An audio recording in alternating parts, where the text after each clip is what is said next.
Mali, taifa mojawapo linalounda umoja wa Sahel, yakiwa ni mataifa matatu: Burkina Faso, Mali, Niger. Sasa tunaongelea Mali ya mtaalam Assimi Goita.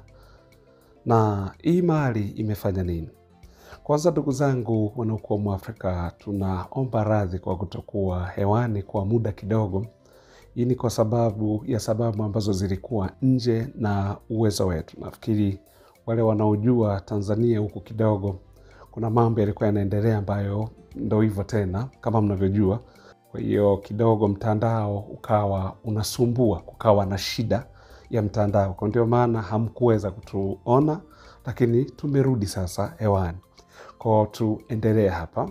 Nilichokuwa nataka kukuambia ama kukiongea ni kuhusiana na taifa la Mali kwa mtaalam Assimi Goita, ambapo taifa hili la Mali mnakumbuka vizuri sana, ambapo serikali ya Marekani chini ya utawala wa ndugu Donald Trump waliweka kuwa mataifa ya Afrika, waliweka kwenye listi, yanatakiwa watu wake kama wanaenda huko Marekani, whether wanaenda kutalii au kufanya nini, lakini wanatakiwa waweke dhamana bondi ya dola 10,000 mpaka 15,000. Kwa maana kuwa unahitaji milioni 36 uweke kitu ambacho ni bondi yenye gharama ya milioni 36 kuweza kuingia ndani ya Marekani. Na mataifa hayo ilikuwepo Tanzania, ilikuwepo Malawi, ilikuwepo Zambia, Sao Tome and Principe, kulikuwa na Gambia, lakini kulikuwa na taifa lingine tena ikiwemo na Mali pia yenyewe sasa. Kwa hiyo ikawa hivyo. Sasa mataifa mengine wao walikubaliana na huo utaratibu. Walilalamika, lakini bado baadaye wakakubali kuwa okay, tutafanya vile ambavyo Donald Trump anataka. Lakini Mali wao kwa upande wao ilikuwa iko tofauti. Kwa upande wa Mali walisema it's okay, kwa sababu nyinyi wa Marekani mmetaka watu raia wetu kutoka huku kwenda au kuja huko upande wa Marekani walipe bondi ya milioni 36, na sisi tunaweka bondi ya milioni 25 kwa Wamarekani wanaotaka kuja Mali. Okay, waliweka hiyo dhamana ya hizo pesa zote wa Marekani kwa sababu walidai kuwa Waafrika wengi wanapata visa ya kwenda kutembelea Marekani, lakini wakifika Marekani huwa wanapotelea huko, hawarudi tena huko. Kwa hiyo Donald Trump akasema katika kupunguza haya inabidi sasa tufanye nini? Tufanye 1, 2, 3 katika kuyapunguza hayo.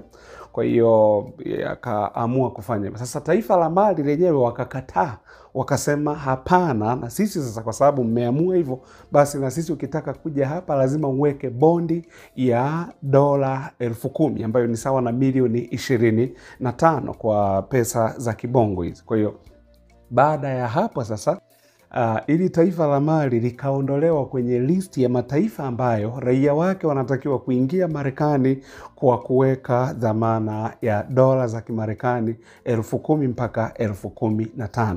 Walitangaza hadharani, lakini baada ya Mali kuonyesha huo msimamo na wao hivyo, ikabidi Marekani, taifa la Marekani liondoe hiyo taifa au hiyo nchi ya Mali kutoka kwenye hiyo tunaita kutoka kwenye mataifa ambayo yanatakiwa raia wake waweke dhamana ya kuingia huko katika huo ukanda au katika hilo taifa la Marekani ambalo wengi Waafrika wengi kwa bahati mbaya tunaamini kule ni kama mbinguni.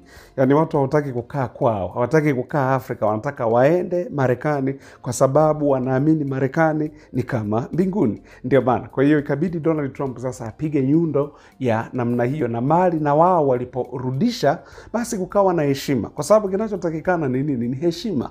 Na kuambia mataifa mengine yamekubali. Kwa mfano, unaona kama taifa la Ghana raia wake wakawa wanapataga visa ya miaka mpaka 5. Lakini alipoingia Donald Trump akasema miaka 5 ni mingi sana. Sasa akashusha mpaka miezi 3. Miezi 3 tu unatakiwa kuingia Marekani alafu uchomoke utoke. Lakini Ghana wakasema sasa hii unajua, hebu sisi tunaomba kwanza tuongee. Tuongee, na katika kuongea wakasema sasa hawa ambao mnaita nyinyi wahamiaji haramu, sisi tumekubali kuwapokea Ghana hapa. Na basi hivyo ili sasa manake wao waliingia kwenye negotiation na Marekani. Kutokana na hiyo waliingia huko waka negotiate kwa namna hiyo, kwa mpaka majambazi sasa ambao wanafukuzwa Marekani wanajikuta wako ndani ya Ghana. Unaona, na mataifa mengine pia ambayo na yenyewe pia vile vile walisema kuwa na sisi tunakubaliana na hiyo. Kwa hiyo wakaanza kuleta wale deportees ambao wanatoka kule, wahamiaji wanaitwa wahamiaji haramu, kuja kwenye mataifa ambayo yameingia mkataba na taifa la Marekani, kwa sababu wameogopa vikwazo ambavyo Marekani ameviweka ama Donald Trump ameviweka. Sivyo ilivyo kwa Mali hii ya Assimi Goita ambaye ni mwenzao na hawa wa Burkina Faso kwa Ibrahim Traore, lakini pamoja pia na bwana nani yule Abdrahman Tiani ambaye yeye Abdrahman Tiani yeye ambaye ni rais kwa sasa wa Niger. Hiyo iko tofauti. Ndio maana unaona sasa, kwa sababu huyu ni mwenzao na hawa, kwanza tu kama tunavyojua kwa taifa la Mali lilipinduliwa kuanzia mwaka 2021. Ndio ambapo sasa mapinduzi yalifanyika. Kati ya hawa miamba watatu, taifa lililoanza kwa mapinduzi ilikuwa ni Mali, ikafuata Burkina Faso, baadaye ikafuata Niger. Kwa hiyo Mali hii ambayo Kanali Assimi Goita alipindua, na kitu kingine ambacho kiko sofani pale kwake, amefutilia mbali masuala ya uchaguzi na vyama vingi, ondolea mbali, maana anaamini kuwa hivi vyama vingi ni unyonyaji na utapeli wa watu wa magharibi, wakitanabaisha kuwa hii ni demokrasia, lakini ndani ya hiyo demokrasia wamegawa matabaka mbalimbali. Kwa hiyo ikawa hivyo, na mwenendo huo pia Ibrahim Traore amefuata, kwa sababu tume ya uchaguzi haijitegemei tena ndani ya taifa la Burkina Faso, ameiweka chini ya wizara ya mambo ya ndani. Lakini kumbuka, hawa ni watu ambao wako very committed kwa ajili ya kuhakikisha kuwa maisha ya raia au maisha ya wananchi yanaenda mbele zaidi, tofauti na maeneo mengine. Kwa hiyo baada ya hapo sasa ikabidi na Ibrahim Traore aweke chini ya hiyo. Kwa hiyo sasa unakumbuka Burkina Faso ilikuwa imetangaza kuwa Waafrika, mataifa haya ya Afrika, mtu yeyote anayetaka kwenda Burkina Faso hata lipia visa. Anachotakiwa kufanya ni kuapply to online, basi akishakubaliwa karibu Burkina Faso. Yaani hulipi chochote.